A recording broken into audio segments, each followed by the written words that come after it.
Hey everybody, how's it going? Thanks for joining me this afternoon. I've got a great stream with a great guest that I think you're really going to enjoy.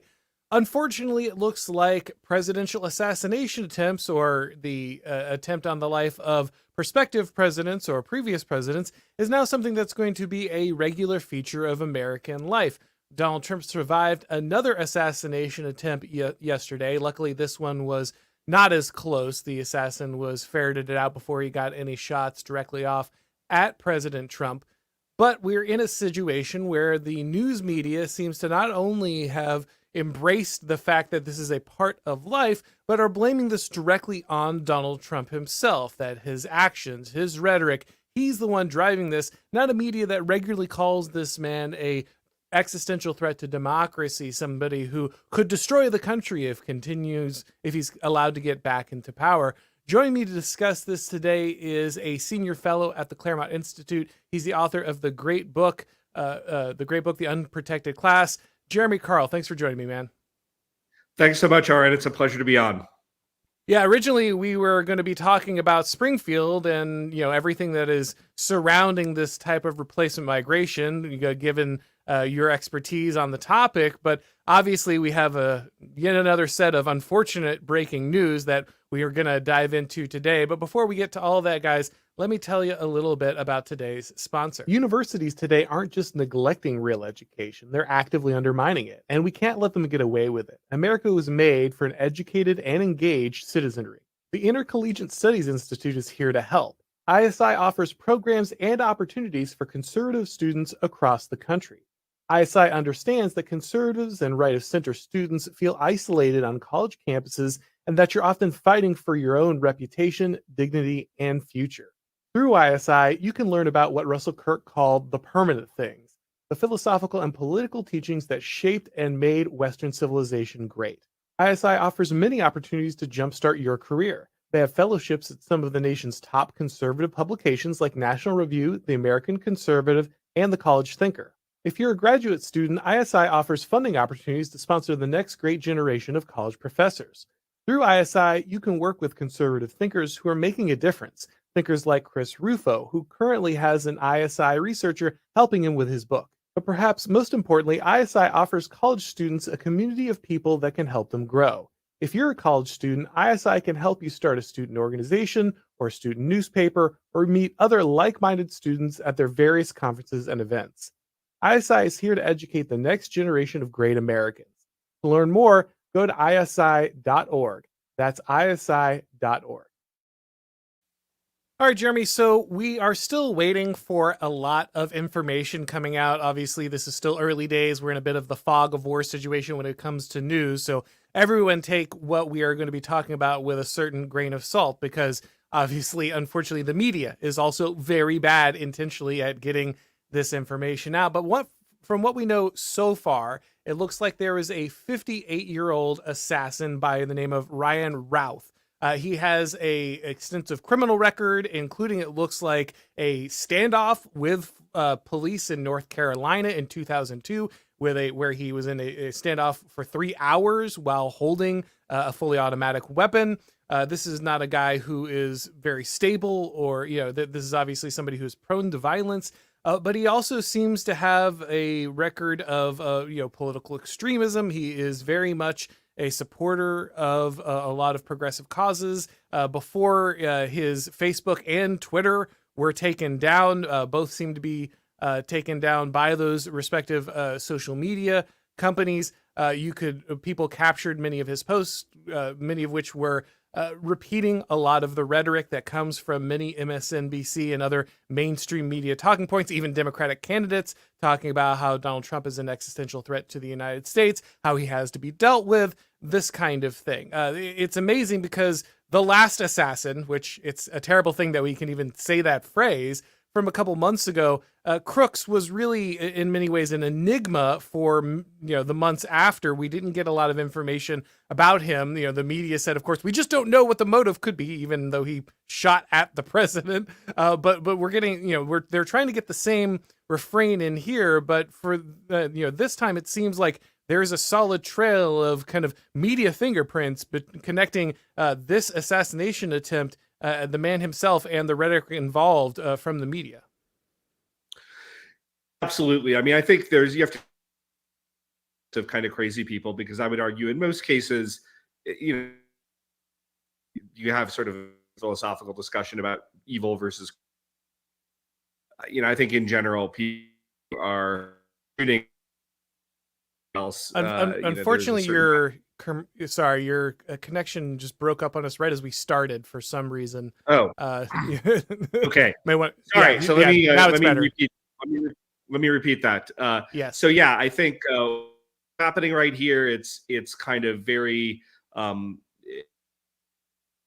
do think you have to make this differentiation between folks who may just be crazy and whatever political views are just a manifestation of some sort of inner psychosis, whom have very rational, if perhaps evil, political views, and are just kind of extreme in that way in terms of how they're manifesting. And I think this guy is very much the second. I mean, he was interviewed by the New York ago talking about supplying mercenaries.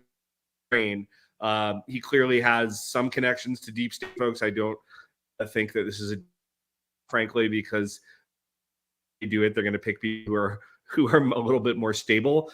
I do think that it's interesting that this guy was a reputable person in his sort of far left circles, and so this is kind of a this is a political assassination. It's not just some guy looking to become famous. You still had a little bit of breaking up there. You may want to try turning off your camera. Just maybe that'll help with the lag of you can at least get good audio connection there. But I'll kind of while you're working on that, I'll kind of pick up where you left off there. Yeah, it is very clear, as you say, that there is a certain aspect of people who are seeking attention. They're looking for it for some kind of attention. They're just insane. They're just crazy people. That's why they're involved with this kind of shooting. They don't have themselves some kind of strict political understanding. They just, their inner lives are destroyed, or they're looking for the attention that something that this would bring to an otherwise disordered life. And then there are people who actually are believing in a political ideology and are motivated to violence or extreme action by that ideology. And in the case of Routh, it seems very clear, as you pointed out, this is somebody who was interviewed by the New York Times, was a vocal supporter of the Ukraine war. He was in a video supporting the Azov battalion in Ukraine. A lot of people pointed to the fact that he and Crooks were both in videos supporting, one with BlackRock, one supporting Ukraine. Has a lot of people stirring the pot there. I'm not even really going to call that a conspiracy at this point, because these are just factually true things that keep happening. But the fact that that's the case makes it clear this is somebody who is very invested in politics. And like you said, this is not some random cry for help, though obviously he has a history of violent behavior, so those things are not completely connected. But this is somebody who's tuned into the rhetoric of the left, the cries that the journalists have been doing over and over again. Somebody just rid me of this meddlesome priest, and somebody who took that pretty seriously. Yeah, absolutely. And it's sort of been staggering to see a few of these news headlines. The Cincinnati newspaper kind of basically saying this is he brought this upon himself. The New York Times even has something a little similar, talking about, oh, this is all symptoms of our violent political age. Yeah, it's all for and against Trump. But it's funny, when I look at actual politicians who've been targeted prominently, at least for violent things, I think of the Steve Scalise. I think of twice Trump. I think of Rand Paul being assaulted very seriously by his neighbor. And I have a hard time finding the equivalent on the left-hand side. Not that, of course, there are not far right-wing kooks out there, but for whatever reason, despite the fact that we're, of course, much better armed than they are on average and know how to use our arms much better on average than those guys, we seem to have a conspicuous deficit in the killing opposition politicians sort of business on the right. And I'd like to say I hope we continue in that vein to have that deficit. Yeah, there's this scenario where we get these headlines that keep saying, I abhor political violence, but. But there's a lot of that. I'm really against this. But I mean, he did have a skirt that was really short, and I mean, really, should he have been alone in that alley? I mean, is any guy who's not looking for trouble really, wearing something like that at 3 a.m. alone in New York City?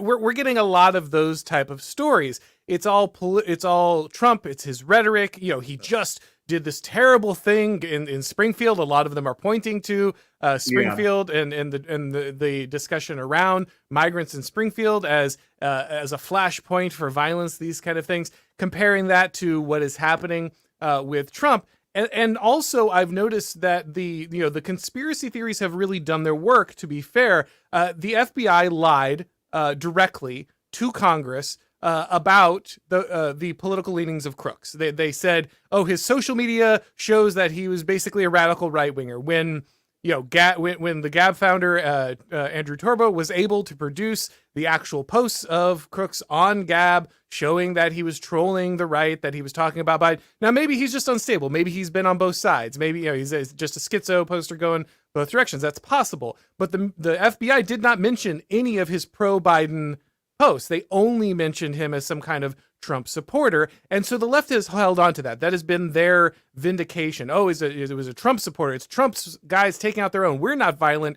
Even people who want to kill Trump have to be Trump supporters because all violence flows from Trump. And now I'm seeing the same thing with this guy. Even though he's literally got a Biden hair sticker plastered on the back of his pickup truck, there's already people in every one of my Twitter posts in the comments saying, "Oh no, he's a Trump supporter. He's a Trump guy. He's a big Trump backer. He was a huge Nikki Haley fan," as if that was any kind of vindication. So this guy is a huge Trump supporter.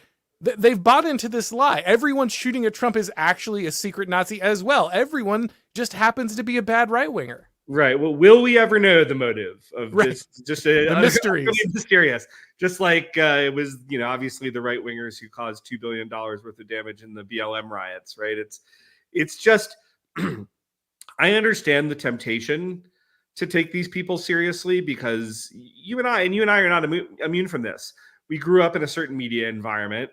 These were the voices that, we understood, of course, they were biased, but there was still a certain amount of respect that was attached to them, a certain amount of respectability.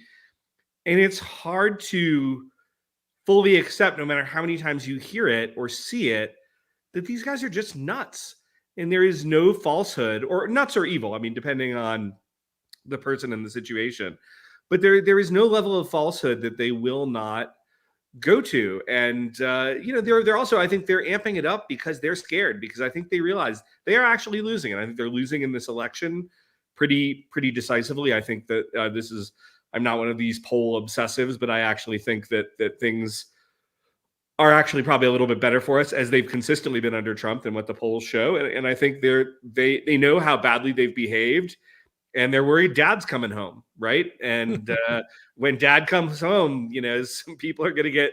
Hopefully, he's bringing a belt. Yeah. Timeouts if they're lucky. Maybe a belt. I hope a belt. That's another discussion. But so I think as that happens, we should expect them to just get crazier and crazier up till election day, and then, of course, depending on the results of the election, maybe even continuing on till past election day.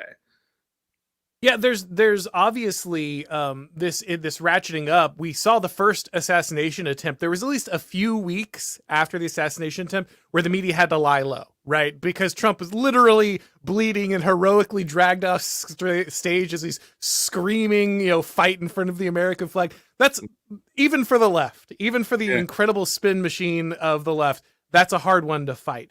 So there's a couple weeks where we got a little bit of the dialed down rhetoric.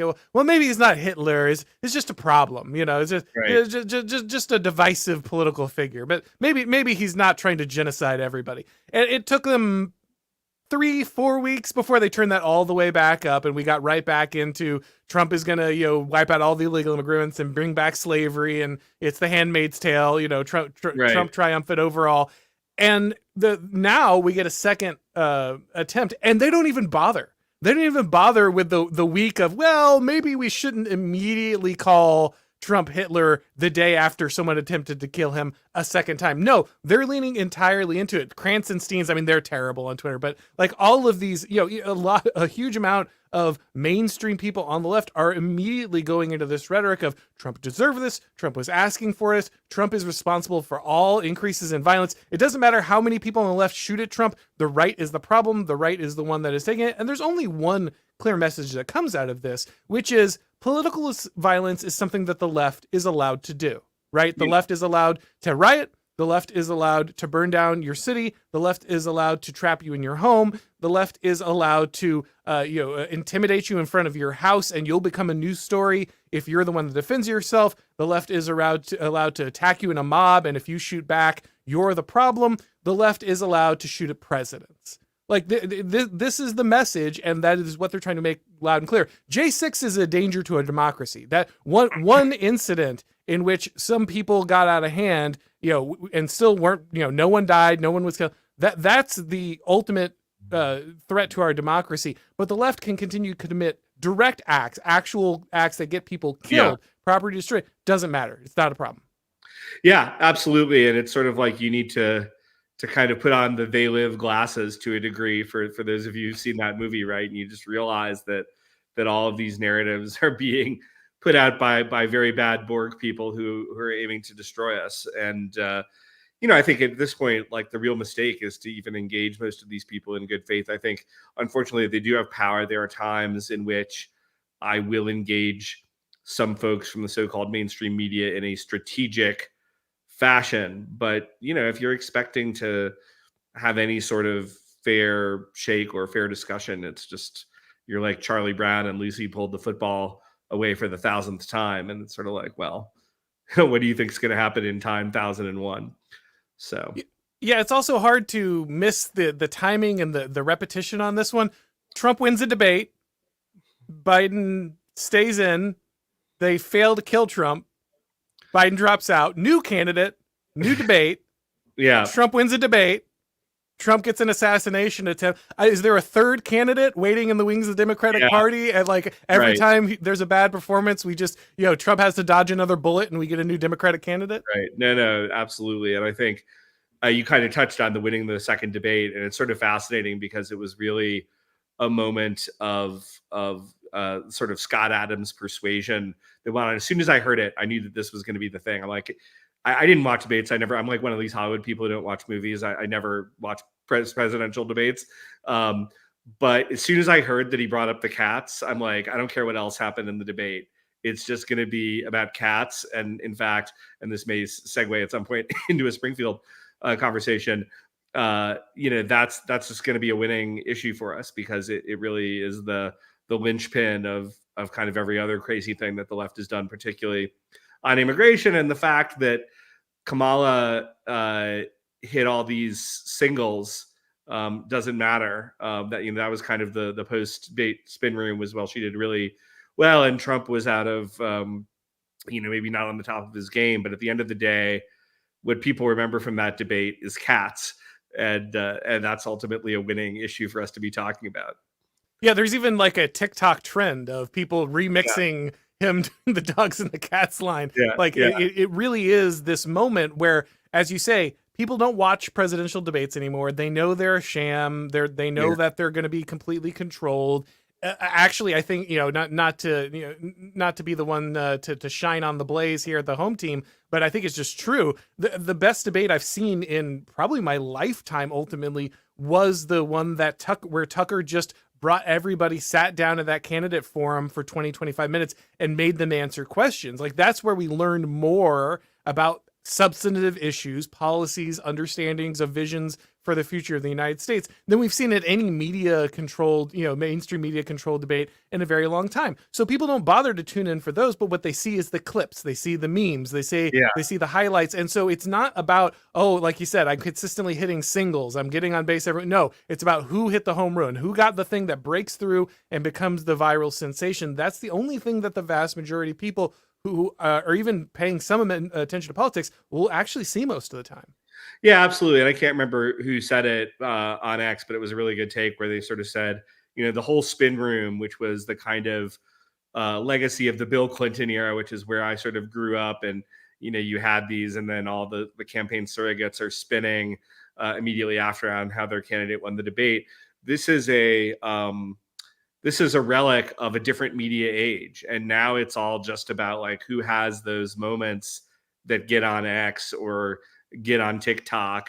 And Trump is pretty darn good at that. And again, I was surprised. As soon as I did that, I'm like, if the left is dumb enough to engage with this, it's just going to be a constant win for us. And, they couldn't help themselves. So, great. Exactly. Yeah, I knew the same thing because, I worked as a local reporter. And whenever, I worked in politics and crime, I repeat myself. But, whenever the day was slow, there's always one section of town where you knew you could get a crime story. Just go check the blotter for that area and you're going to get it. And there's consistently stories of animal entrails left in culverts because we had large populations that practiced voodoo and Santeria moving into the area. And the remains were being left.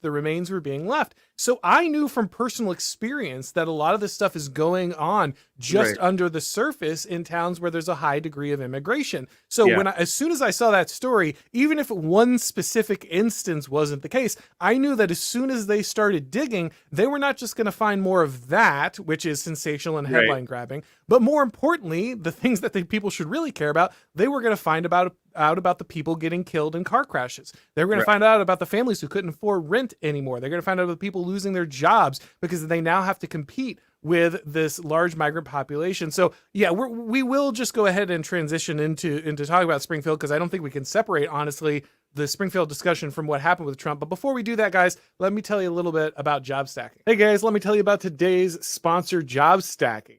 More paychecks, less hustle, working from home. That's what job stacking is all about. If you're a remote or hybrid worker looking to maximize your earning potential, then consider joining the Job Stacking Mentorship Program. The program is designed by Ralph Haltza, the creator of Job Stacking, to help you successfully implement a strategy that will allow you to collect multiple paychecks from different jobs without burning out or getting caught by employers. Job stacking has already helped many people double or even triple their incomes. Luke Hill, a financial analyst living in the UK, has used job stacking to stack 3 different jobs and went from making $5K a month to $15K a month. But job stacking isn't just about increasing incomes. It's also about helping our guys gain more independence by no longer being a slave to debt or a single employer who hates their values. Andrew Gustafsson, a credit analyst from Australia, is now stacking 4 salaries, which he has used to pay off his personal and student debt and buy a home for his family. If you don't currently have a remote job, no worries. The program is also designed to help you land remote jobs so that you can go ahead and get started. So if you want to double your income and stop relying on a single paycheck from a woke employer, go to jobstacking.com/start now. That's jobstacking.com/start now and book a call with Rolf today. All right. So before we transition to Springfield, I want to ask you one more thing about this, because we could spend a lot of time speculating, but like I said, we are in this fog of war. Information is still coming in. I'm sure we're going to find out a lot more about what was going on with this guy. But obviously, a lot of people had a lot of questions when it came to the first shooter in Pennsylvania and the coverage from the Secret Service. Obviously, this is a very difficult job, but it seemed very obvious that there were major holes in the Secret Service's plan to protect Trump. A lot of people speculating that some of those are intentional. Hard to pretend that there aren't very serious questions surrounding that, especially with the amount of evasion we've seen from both the FBI and the Secret Service. The fact that the DHS seems to have been trying to persuade the Secret Service to not testify or come clean on all of the information involved also leads a lot of people to have what I think are pretty reasonable theories about what's going on there. But now we see a second failure, right? This is a little different situation. Apparently this guy was waiting with, I believe, an SKS. At first we were told it was an AK-47. I think the SKS is still firing the 7.62 by 39. But either way, this is a military rifle. This is something that can do a lot of damage. This guy was waiting in the bush for Trump there. Secret Service agent did spot in advance this time. And so, Trump was not in any direct danger, did not come directly under fire. But Ron DeSantis has come out after Eric Prince, suggested this. Ron DeSantis came out and said, we're doing our own investigation. This happened in Florida. We have a lot of questions. We're worried they're not going to get answered. Now, Eric Prince had suggested that he basically tell everyone to turn around and he's going to handle it himself. I support that. I still think that's the way that DeSantis should go, but I am glad to see he's at least saying that he's going to set up a parallel investigation. And, you know, a lot of people are going to continue to ask this question. Can the president of the United States, or, you know, the prospective president of the United States, actually trust the protection of the Secret Service? Can they trust the ability of the FBI and the DOJ to do their jobs, the DHS to do their jobs? Or is this a scenario where somebody like Ron DeSantis has to step in and, you know, find the truth? Because ultimately we're dealing with a situation where our core federal institutions are no longer trustworthy, and it takes leadership of GOP governors to actually get anything done. Well, I'm glad that DeSantis is stepping in. There's no downside of that to me. In fact, it's all upside in many ways. And I think getting somebody who is not attached to the federal apparatus to do whatever investigating he'll have the power to do, and I think that's always obviously a little bit of an open question, is great.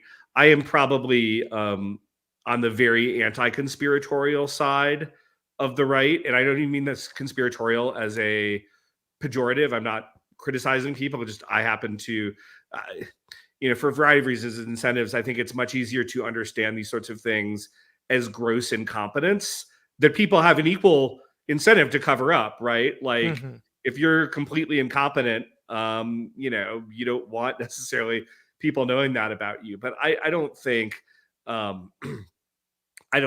mean, I'm sure there are people within the deep state who would be happy to see Trump dead, but I don't think that they are going to go about that in such an obvious thing as intentionally choosing not to cover him. That's just my personal view.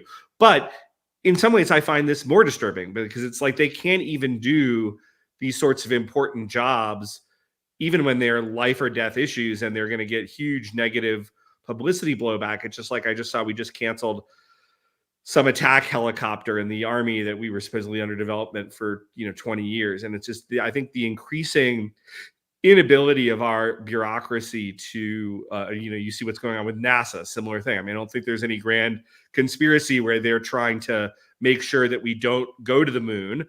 But they're just, the government has just become increasingly incompetent. And you're seeing the effects of that. And then you combine that with bad actors who are, and of course, being egged on by some of the rhetoric from Democratic politicians in the media. And you find out we're in the situation that we're in.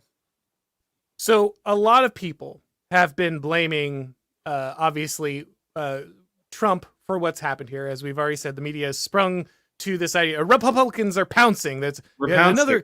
Yes, they seem a little angry that we keep shooting at their presidential candidate. Can't tell why. It's a very strange of them to have this kind of approach. But one of the things that they're pointing to is the events in Springfield, obviously. And as we said, that there were a number of reports. I mean, I remember when I was at NatCon, we were both there. J.D. Vance was already talking about Springfield in that speech before he had been named a presidential candidate or a vice presidential candidate. So this is something that he was pushing well before it hit the media's radar. He already knew what was going on here. But the thing that really lit this off, the thing that really got it to take flight was the social media posts citing, what was happening with pets. There was the video that came from one of the Twitter anons about, with the city council and the older elderly woman saying, I can't protect myself. There are these strange men who don't speak English, just squatting on my lawn. They're screaming at me. They're leaving trash in my lawn. I can't do anything about it. I can't report it. Nobody will do anything. I feel scared. And then people started looking at the Facebook pages and things around. Reports started coming out. Now, there's been mixed veracity about this. Christopher Rufo has found evidence of similar situations, just within 10 miles of the city. But the exact, pets or, geese or what has happened with animals in those areas has been up in the air. But that has drawn attention to all the other problems that mass immigration brings, particularly the replacement style immigration that is being used to displace the population of Springfield, Ohio, and many other cities in Alabama. I mean, even the governor of Ohio acknowledged that there were multiple other cities. DeWine was listing off other cities that were undergoing the same thing, even though he said, well, I'm not really against it. It's fine. I just want money for it. Like, as long as you ship me funding for it, I don't care how many of my residents you get run over by unlicensed drivers. They don't matter to me. As long as the federal money flows, that's all that really matters. And we've seen this take over and over again from the left. But obviously, with this level of attention, there are people do crazy things, people do stupid things, people have called in threats, this kind of stuff. And they were trying to pin this kind of thing on J.D. Vance, saying, because you noticed this problem, you caused this violence. But they, of course, can't attach any of this to their own actions when it comes to Trump. Yeah, absolutely. And I think you really hit on the two key things, actually. First is that what this is really all about is calling attention in a very memorable way through these memes to what is going on in these communities in a way that, us complaining about a soup kitchen kind of being overrun is just not, sadly, going to do. It should, but that's just the reality, is that it didn't. This particular thing came down. And I think J.D. Vance, again, who I think has a very good intuitive understanding of this, very early on was basically saying on X, we're going to double down on the cat memes. and he's completely right. And not only should we double down, we should triple down. And for any of your listeners, if you have any kind of hesitation after tripling down, quadruple down, because you need to get that away. And I say that not because we should ever spread things that we know to be false. And in fact, J.D. Vance made it really clear that all he was doing was repeating things that were being said by his constituents. But as you touched on earlier with your own experience as a reporter, we all know that there are some significant number of Haitian Americans who are involved, or in this case, not even really Americans. They're here, under this quasi-legal umbrella, who practice this sort of stuff.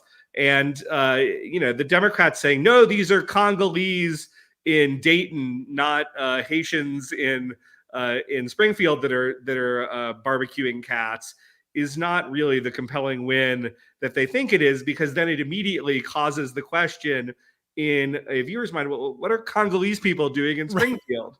How does that make America great, right? And that's the reason that ultimately this is an existential battle for both of us. And that's why I say, when you're having hesitation about tripling down, quadruple down, right? And again, I'm not saying that to quadruple down on something that nobody should be posting anything that we know to be false, but the kind of broader kind of issue that the Democrats correctly feel they can't lose on is they have let middle America be invaded by a group of people who do things that are on the net negative for the community, short-term and long-term. There's no advantage to the U.S. to have them here. And the Democrats have done this very willfully so that they can have more vote banks, in their pocket. And we need to call them out on that.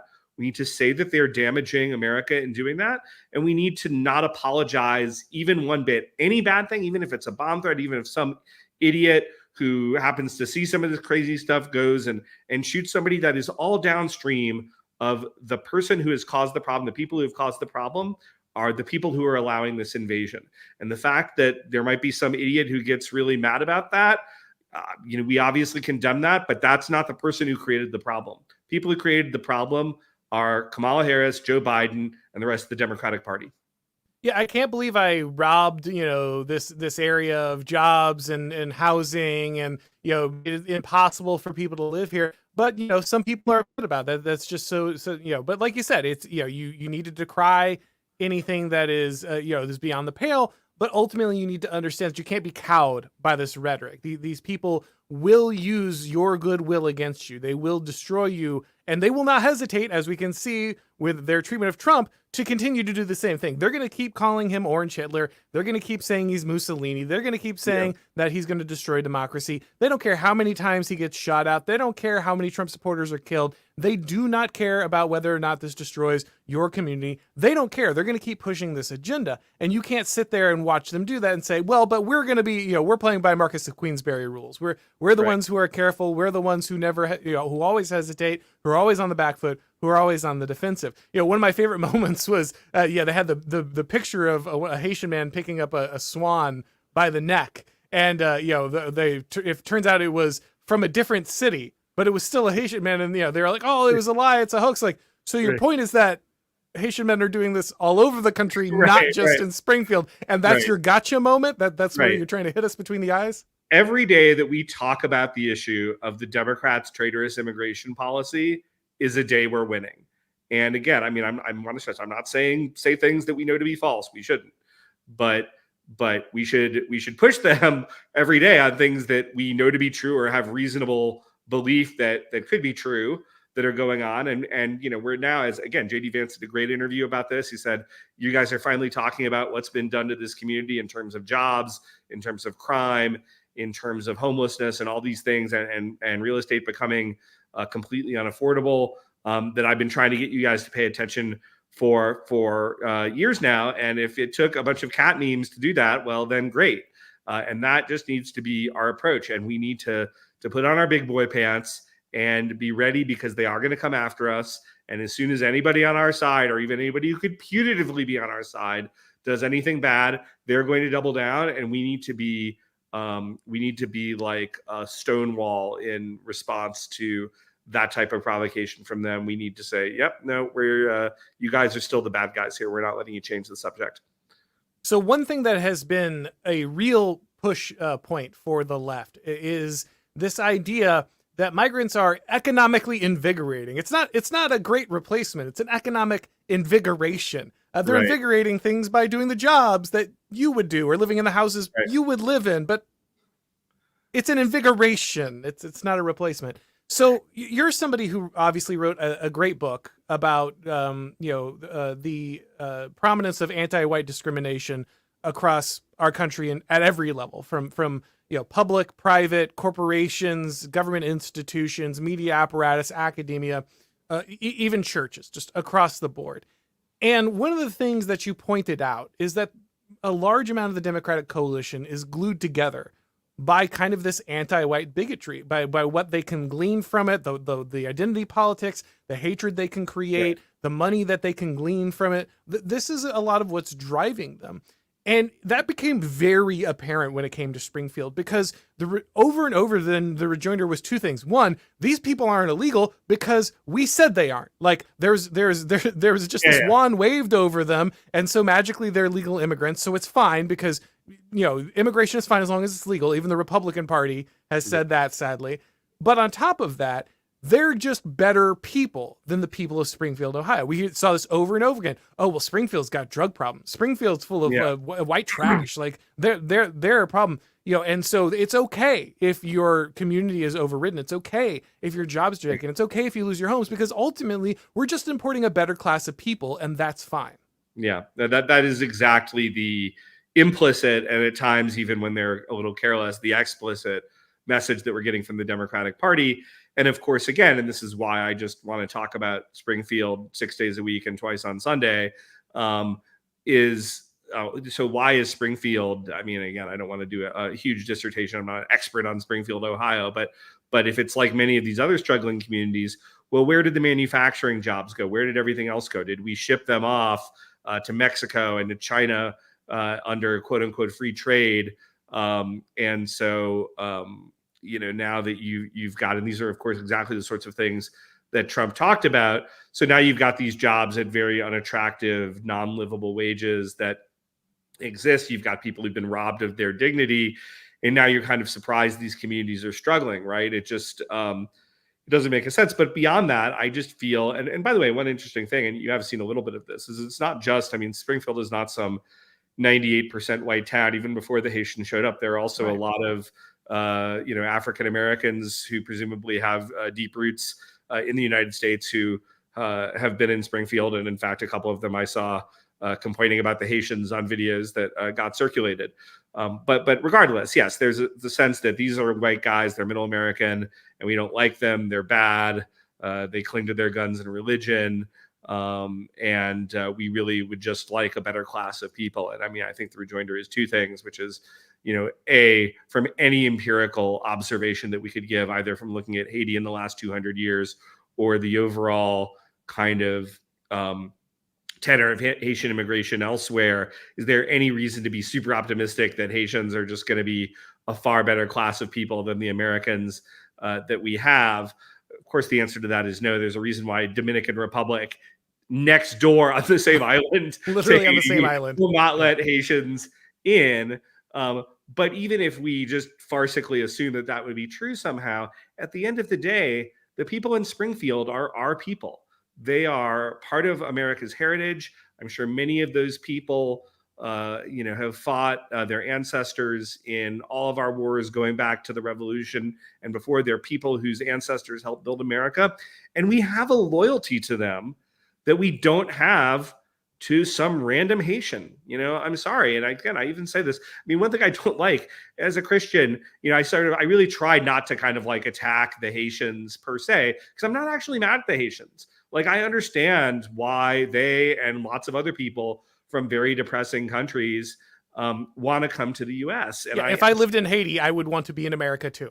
Absolutely, right? So I'm not angry at them. I mean, sometimes I'll use some of their ridiculous customs to say, hey, these guys, maybe we shouldn't let them in.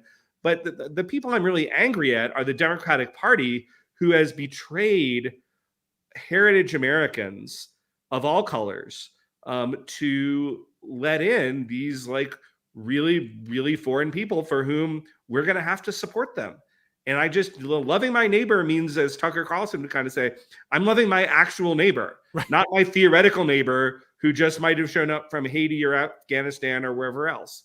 Yeah, it was one of my favorite moments. Several prominent leftist Christians, including Phil Fisher from VeggieTales, got on there and, what I'm seeing here is so gross, blah, blah, blah. I can't believe this. And it's like, you're not fooling anybody. Like, you don't care about the people who live in Springfield. They are the actual neighbor. They are the actual people who live next to you. They're the people who are supposed to be protected by the civil magistrate in your country. And you do not care about them. You just want a more fashionable person to care about. You just want the people that the New York Times tell you are worthy of your actual love. Your Christianity is entirely dependent on what the regime tells you is the best person to care about. So don't quote scripture at me when you obviously don't care about the people that Jesus was directly referencing when he told you to care about people. And on top of this, it's racist. As you point out,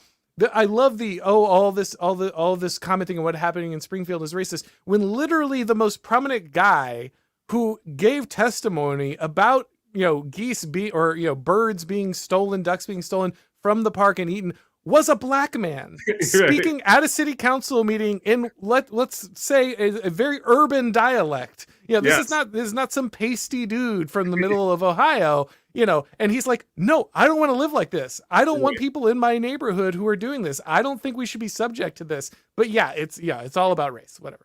Yeah, absolutely. And it definitely reminded me of Megan Basham's book, Shepherds for Sale, that came around a little bit after our books came out, but talking about these regime evangelicals.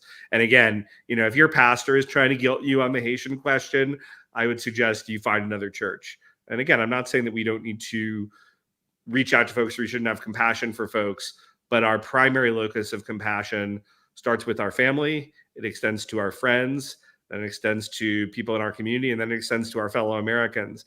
And people who would like to come here from some random place in the world should be, it's not that we don't think about them, but they should be well outside those sort of central circles. So one of the huge things that, and I think there needs to be a lot more done on this, but it's already starting to build momentum, is the number of federal programs and non-government organizations involved in creating these scenarios. It's not that the federal government is just, whoops, we ended up with a bunch of Haitian people in Ohio. I actually saw a lot of people say, well, they just happen to have a lot of people show up there. Yeah, 20,000 people from the same country all just magically appeared in the same place over the last few years. Yeah, I'm sure that's exactly what happened. No, what's very clear, and what many residents have said explicitly, is that a lot of these people are showing up with basically blank checks from the government. They're getting cards with enough money to, rent out apartments, the landlords are turning out local Springfield residents so they can increase the rent and then rent them out to government underwritten migrants. And so people are like, oh, well, the Haitians are reinvigorating the economy. No, what's happening is a large amount of federal funding is flowing through these people. And of course, a lot of the city managers suddenly get on board, local politicians, even let's say GOP governors, they're fine with all this as long as the money flows. And this is what happens when you have a managerial elite, right? Elite that is not attached to the people, not attached to the folkways, not attached to the history, not attached to the tradition, the legacy of the United States or the communities they're supposed to serve. They only care about making the machine work and making it more efficient and more profitable. So whoever does that, whatever group happens to be flown in to do that, that's all that matters at the end of the day. Yeah. No, absolutely. I mean, we're subsidizing, as I wrote in my book, we're subsidizing our own dispossession. I mean, and it's done in an opaque way. So you have to have investigative journalists who kind of really go trace where all the money is coming from. But we've got all these church-related groups that are often implicated in getting huge amounts of money to resettle these folks.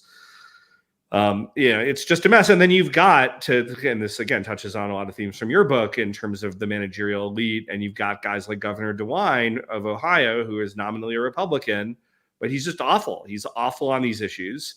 And he doesn't seemingly have any particular feelings of loyalty toward actual Americans. And as long as the money is flowing, he's happy. And it's a betrayal. And again, we need to, Trump has driven a lot of these money changers out of the temple. I think it's one of the best things that he's done. Part of that intentionally, and part of that just because they were particularly repelled by his message. But it's still an ongoing process that we've got just a lot of these America Last people who are still in positions of power in our party. Yeah, Trump's spiky shoulders are not a bug; they're a feature. That's the fact that he makes it very difficult for respectable people to get on board is actually a positive thing, because the people who are respected by the current regime are actually despicable, and you actually want them as far away from your movement as possible. Nikki Haley will anyway. Moving on. So we have a lot of questions from the people here. We should probably get started with those. But before we do, Jeremy, where can people find your book and your other excellent work? Sure. So my book, The Underprotected Class, which we referred to a couple times, you can get it on Amazon or wherever fine books are sold in your local community. And it's been received really, really well. So that's been great. For the rest of my work, you can follow my X/Twitter stream at Real Jeremy Carl. And I also have a Substack, a relatively newer one that I'm getting going pretty well, called The Course of Empire, jeremycarl.substack.com. And if you follow all those places, you will see 97% of my work. Excellent. Yes. Anybody who hasn't read Jeremy's book most certainly should be doing so. Let's see over here. I'm sorry, I'm going to say this wrong. Bamani Igloo. Anyway. He says, we need to be clear, it wasn't an AK, it was an SKS with an extended magazine. Why the Secret Service and FBI can't identify firearms, I'll never know. Yeah, they're both, the AK is the successor to the SKS. They both have the same wooden furniture. I can understand why at a glance, the initial reports, people would say AK type weapon. But yes, you are right that is the correct designation for the weapon that was used. Let's see here. We've got a Creeper Weirdo says, it doesn't matter how many of your bones I break, honey. You made me angry. That beating was your fault. A rational response. Yes, that is very much the attitude being taken towards Trump and his supporters, even when a leftist kills them, which is a horrible thing. Let's see here. Balthazar says, Trump wishes the Virgin Mary happy birthday. Then the second attempt happens on the September 15th, the feast day of Our Lady Mary of Sorrow. Coincidence? I don't know. Could it be the pushback against the Christianization of Donald Trump? Who knows? I'm Protestant, so I'll say it's a coincidence. That's right. We're required to. I'm gonna get a bunch of Catholic hate mail. I love my trad Cath friends. I'm not trying to hate. I just reject your popery. Has anyone said let them eat cats? Yes. I've seen the memes of Kamala as Marie Antoinette doing the let them eat cats. They are quite good. Let's see here. Torrin McCabe says, From the left's perspective, is there a real difference between the political violence of fighting Putin in Ukraine and fighting Trump in the United States? Yeah, Dave Raboy has that great quote where the left doesn't have foreign enemies; they have foreign foes that remind them of their domestic enemies, and Yeah. that's exactly it. Yeah, you are an extension, or more important, Putin is an extension of you. Putin is a red state American sitting somewhere in the middle of Eastern Europe causing trouble. That's how they see it. Yeah, I couldn't agree more. Let's see here. Retardary Oswald says DEIP state will try again. Very well done. Trump ought to hire Eric Prince or someone to run a legit counterintelligence operation, treat the feds as hostile and no different from Iran or Russia. I think that no matter, as Jeremy pointed out, he's less on the conspiracy side. I do understand and I agree that most of the time incompetence is probably your first stop on that train. Though I think we're slowly building enough momentum to speculate on malice as opposed to incompetence alone. That said, I think the point ultimately is that these federal bureaucracies, these federal institutions are clearly corrupt. They are clearly politically motivated. As Ron DeSantis himself pointed out, the very same people who are trying to run Trump, out of this election through manufactured, spurious charges are also going to be people who will investigate the criminal attacks against him. Obviously, the conflict of interest is there, and you can see from just the basic way that these intelligence and other police forces are operating that they have it out for Trump from the very beginning. Yeah, absolutely. And when I say I'm not a conspiracy theorist or inclined in that direction, I mean, clearly, though, the FBI, CIA, et cetera, these are very, very corrupt at the top of the kind of decision-making echelon. Clearly, we need to go in there and in a million other places in government and totally clean house. They are bad actors.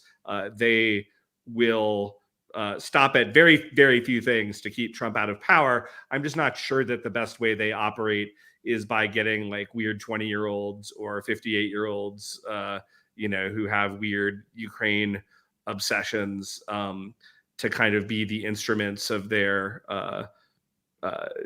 revenge. I think if any of those guys ever did, God forbid, get directly involved, it would sadly be a much more professional type of operation, probably.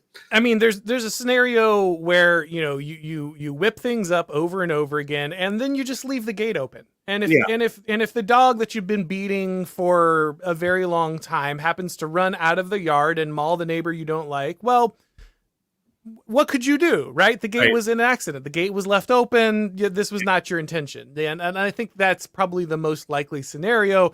No direct, that you won't find anyone yelling the orders of the dog to maul you, but you will find an open gate and a dog that was prepared for exactly that kind of scenario. Yeah.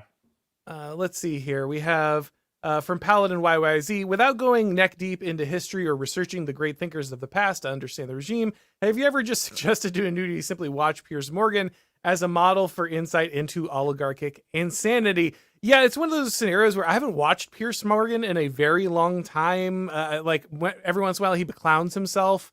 I see him then, but it's not really someone that I watch on a regular basis. But I would assume that, yes, he's probably a reasonable avatar for kind of everything that the regime is trying to push out.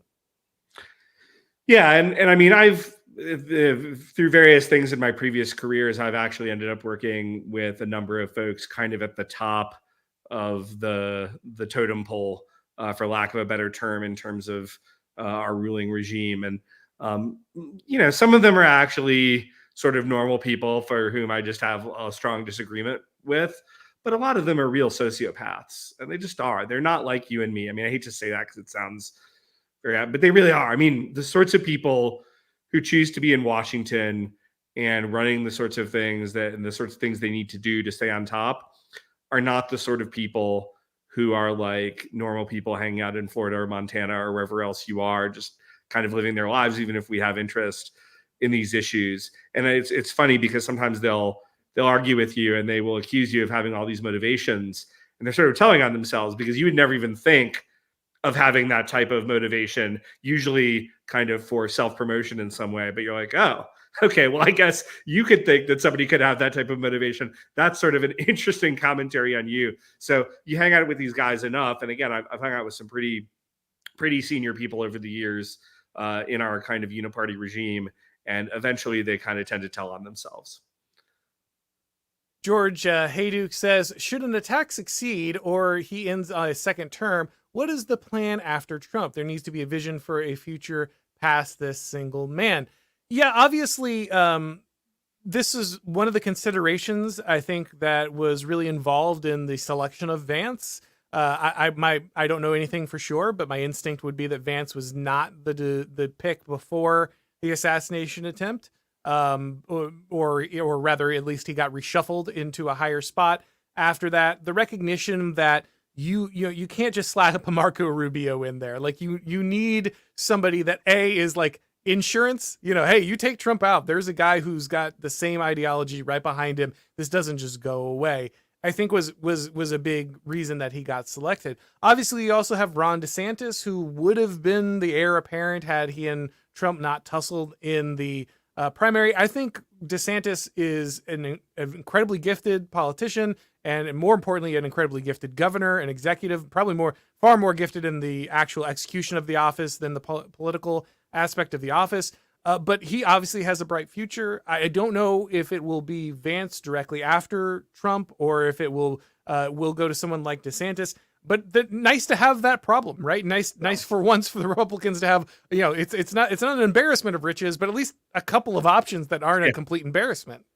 Yeah, absolutely. And I certainly agree that there needs to be a vision beyond Trump. And that was one of the reasons why I and several others were just so excited about the Vance pick. And Vance was very, very, he was very familiar with our world. Let's just put it that way. And by our, I don't mean just like conservative ink, but some of the guys who are really pushing, like we do at the Claremont Institute, for some new approaches. I mean, his senior staff were all Claremont alums. So I think he's very exciting. And in fact, even with my very high expectations going in, I've been delighted. And I think other people have been surprised by just how good he's been on his feet in going after the fake regime media. And I think he would be a great substitute, or not substitute, a great successor for Trump. And as you point out, though, we also have DeSantis out there who has a phenomenal record of his own. And so going into 2028, who knows what that's going to look like, but having at least a couple options that I think everybody should be at least pretty excited about, or could get excited about. That is an embarrassment of riches compared to where we've been in the past. So that's great. Exactly. Let's see here. All the way, City All the Way says, the problem with the Haitian crisis is that many people seem not to understand what outliers are. I sort of illustrated this crisis to my family, and they showed me examples of rich Haitians as a counterpoint. Yeah, you're always going to run into this problem. I hate to break it to you guys, but the vast majority of your debates with pretty much anyone in real life are going to be, well, the average, woman is like, 5'4". Well, I'm 5'8". Like, well, yes, but the average, but I'm, it's very hard for people to understand abstract statistics. And by the way, you should understand this is not a problem. This is just a feature of humanity. And so one of the issues that we have is that a lot of people think that the left won through facts and logic, right? Like they believe that the left had the science on their side. They had the intellectual arguments on their side. And that's why they're in their position they are today. No, the left got really good at appealing to your emotions. They got really good at manipulating voter blocks, using identity, using classic parts of political machines that have been around for a very long time. They were in touch with human nature and reality.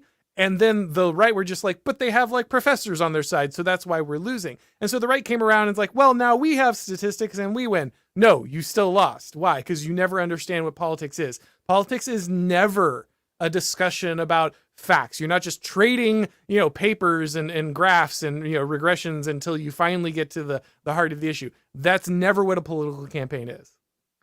Yeah, I couldn't agree more. And I mean, I say that as a person who purveys facts a lot of the time for my job, but I'm doing it for understanding a very limited set of people who I think are convincible, or even if they're not convincible, they're people who kind of already agree with me, but I'm arming them with the ammunition to kind of go after the other side with. But yes, I mean, these things, yeah, although I will kind of no doubt, I believe the richest person in Haiti is actually Lebanese.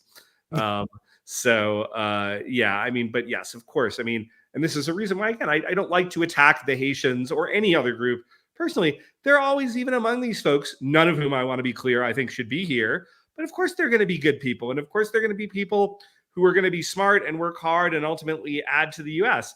But that is a totally different question than whether in the aggregate, having that group here, in mass immigration is beneficial for America. And that's the only thing that I care about at the end of the day. Yeah, I mean, Pat Buchanan was pretty clear about this. He said, look, you can take any one person and make them an American, but what that takes is generations of assimilation. They have to be deep into the culture. They have to be here for a very long time to absorb that. But that's never going to happen when you're bringing vast amounts of people from the same culture, putting them in the same place. Like, that's just not how any of this works. You have to be really just completely disconnected from rationality to believe that's something that actually happens. It's been a disaster for every country that has done it, and it's not going to be any different here. Yeah. Paladin YYZ, thanks for that donation, but I just don't understand almost any part of that super chat. So I appreciate it, but I just don't. I was trying to read it ahead of time, and I'm not sure where that's going. I don't, so thank you, but I don't really know how to answer any of that one. Let's see. Here, Agamben is one of these very high-end philosophers who people smarter than me, evidently including your super chat guy, worry a lot about. But okay, yeah, I've never heard of him before, and I don't know. I just don't have the context necessary to answer that one. Jacob Zindel says, been laughing at Christians praying for Trump. Now space-time appears to be bending around his person as bullets swerve by, and mockery feels less like rationality and more like cognitive dissidents. Again, you see that picture of Trump, blood streaming down his face, after he slightly turned his head just like an inch or two to look at a graph about immigration. Mandate of heaven kind of rolls off the lips there, but I'll let people make their own conclusions there, I suppose. And then Florida Henry says, what area in Ohio was world leader in producing that area in Ohio was a world leader in producing small machinery. Then Reagan was elected, and then, yeah, I mean, I don't know much about the history of that particular, industrial area, so I don't know if that was in direct response to any policies in the 80s, these kind of things. I do know a lot of people, are not happy with some of Reagan's policies when it came to possible deindustrialization. But it is certainly true that many parts of the Rust Belt, that's why it's called this, end up in this scenario. And so that's why so many people have pointed to these towns saying, oh, well, it's about the economic invigoration. It's about the economic invigoration. It's like, okay, well, why don't you just hand a magical card to every person who lives in Springfield, Ohio, that's got like 20 grand for them to pay rent with? Maybe they can economically invigorate the town. But why don't we try that first? Yeah, I know we're not big on handouts, but if we're going to hand the money out anyway, then why not give it to the people who actually live there rather than trying to import a bunch of people there and subsidize them instead? Yeah.